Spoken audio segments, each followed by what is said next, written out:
In today's video, we're going to be talking about the futility of masturbation and why it's such a waste and such a squandering of potential.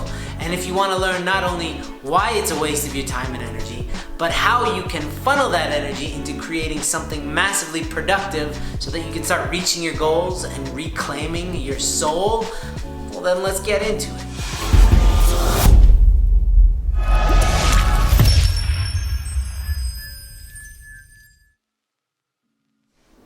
Welcome back to Whole Goals, everybody. My name is Andrew Love, and it is my job on this channel to help you reclaim your mind, your heart, your body, and your soul so that you can be a conduit for unstoppable, limitless power force so that you can change this world. Now, here's the thing. I'm going to talk about something very personal. Personal to me, obviously, but also personal to you. Whenever I talk about masturbation, there's people that kind of squirm in their seats, especially if I'm challenging some deeply held concepts that you might have. And trust me, you might have some concepts. The thing is, we've grown up in a world that views masturbation to be very normal, and in fact, we think that everybody just does it all the time because we're basically just animals. We say, see, the monkeys do it. When you see the monkeys in the trees whacking off, see, they're doing it, so we can do it. It's like, oh, that's cool. You know that raccoon moms sometimes eat their babies? How about that? You want to try that on for size? Why is that not cool? Oh, because we have a soul? Oh yeah, that's right. And I know I just went from masturbation to eating your children very quickly. Let me slow down real quick.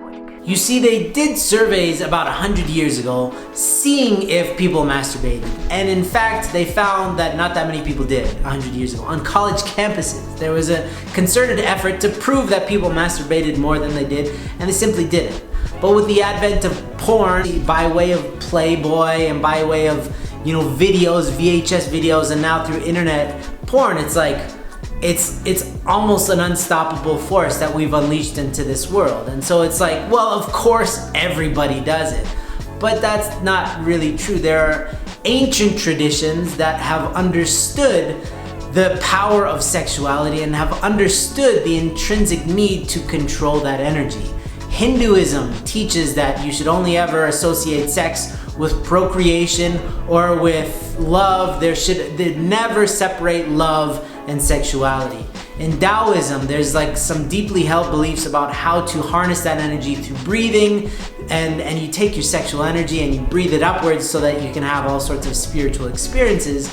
So these are ancient traditions that we just kind of conveniently swept under the carpet so that we could watch a bunch of porn and masturbate and be selfish. The problem is when you start to parcel, when you start to separate meaning and love and eternity from sexuality, then you've created a circumstance where your sex means nothing anymore.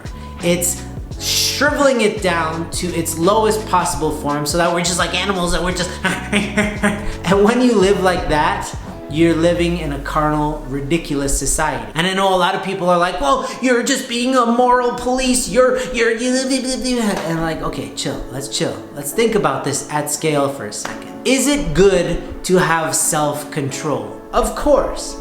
If you don't have self-control with food, then you could eat yourself to death. I had a friend that did it. It was miserable. He could not control himself. So the pursuit of sexuality without meaning will allow you the opportunity to have meaningless sex, which will inherently start to erode your sense of value, your sense of self-worth, and your sense of connection to yourself and to the people that you're having sex with. That's the other weird thing. When you're not engaged in a meaningful relationship with the people that you are sexualizing, then you are dehumanizing them and they just become body parts for you. So masturbation, the masturbation worldview, essentially promotes the idea of objectifying people down into bits and pieces. You don't give a crap about how they feel, their long-term trajectory of their life and thereafter.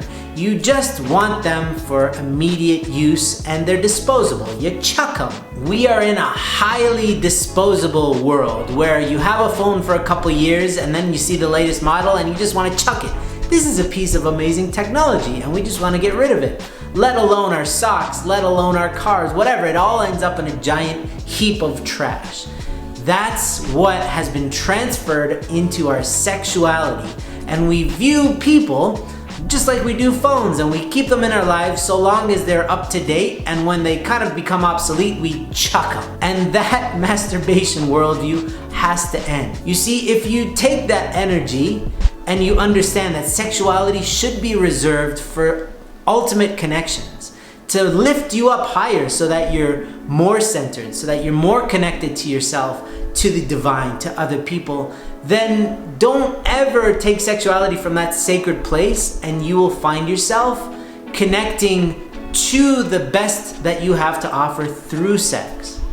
Most people lose the best that they have to offer because of sex. If you look at presidents, if you look at CEOs, if you look at the entire CNN network, right now they seem to be under a lot of fire. Why? Because of sex. They took sex out of the act of sacred connection and they put it into animal lust. So it's a recipe for disaster, and it's futile because it will never give you what you want. And I'm gonna end it on this note because this has been a bit of a rant. Sex is not the end. Our Western worldview in this modern day views sex as the end. It's why we buy the jacket, so that we could get the girl, so that we can have the girl. We buy the car, we get the job, we do all these things in order to attract the people so that we can have sex with them. That is futile in and of itself, because sex is not the end, it's the means to the ultimate end, which is intimacy. You will be a fulfilled person if you have a great deal of intimacy in your life. With yourself, you feel close to yourself, you know yourself, you can trust yourself.